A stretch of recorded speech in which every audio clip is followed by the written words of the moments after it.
Hey guys, Kim Barrow here. I just finished my very first 21-day fix workout.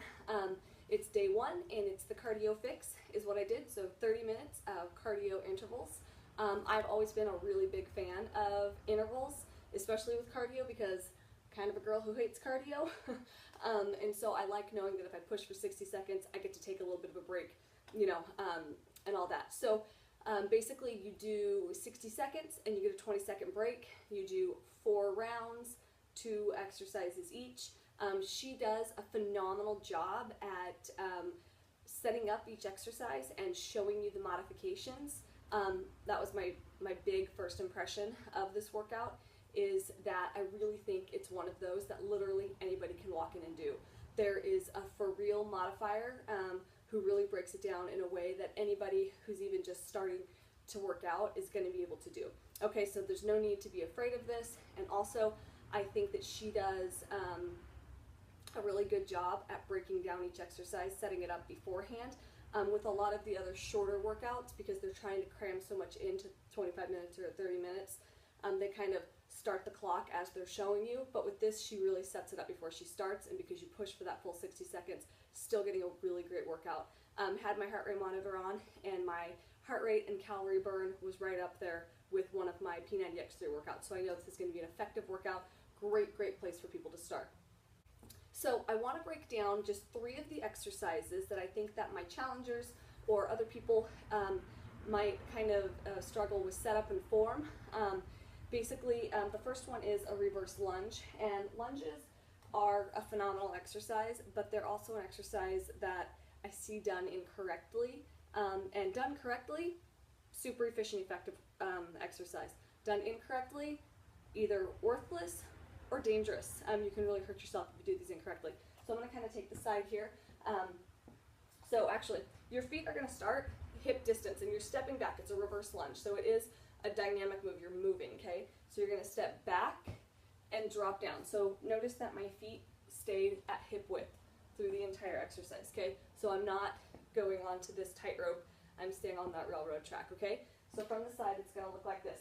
So you're going to take that leg straight back. I'm slowing it down, bending the back knee, dropping down. So when I'm down, I'm pressing through that front heel. My knee is staying right above my ankle, okay? I'm not doing this. Never, ever, ever should you feel strain or pressure through this front knee. The weight is through my heel there, and then I'm going to stand up. And as I bring this back leg back in, really drive through that standing heel and squeeze the opposing glute, and that's really where you're going to get that strength move, okay? So then you're going to switch, take it the other way, pressing through this front heel again. I like to pull my toes up in my shoes, and as you stand up, squeeze through the glute, really strengthening that standing leg. So as you're moving to pace, which she never really does super quick, which I like, so you can really get into your positioning here. Notice my knee stays behind the whole time, stepping back the other way, really squeezing, and as you pull up, I want you to think about pulling up through your ankle. That ankle, your heel, not your ankle. So pushing that heel down into the ground, squeezing through the back of that standing leg to bring you to that standing position. And that's really going to target your glutes, your hamstrings, and keep it out of your knee. Okay, so the next one was her version of a burpee. And it's kind of like the way Shalene does them. So you're in more of a functional position. You're not in here. So your feet are at hip distance. She has you drop down to the ground. Take it back, keeping your feet nice and wide, then bringing it right back in and jumping like this. Now keeping your feet at hip width keeps the strain out of your back. Keep your hips in a neutral position so that you're not really struggling through that, okay? So from the side, what I want you to really focus on is keeping your abdominals tucked underneath to protect your lower back, okay? So we're going to drop down, reach back. Notice how my body's in a nice straight line. I didn't do this, and I did not do this. This is what lots of people do. Okay, my abdominals are nice and tight. Bring it right back in. Little jump. Okay, so nice and control. And again, this is one, she keeps it in a nice, steady pace.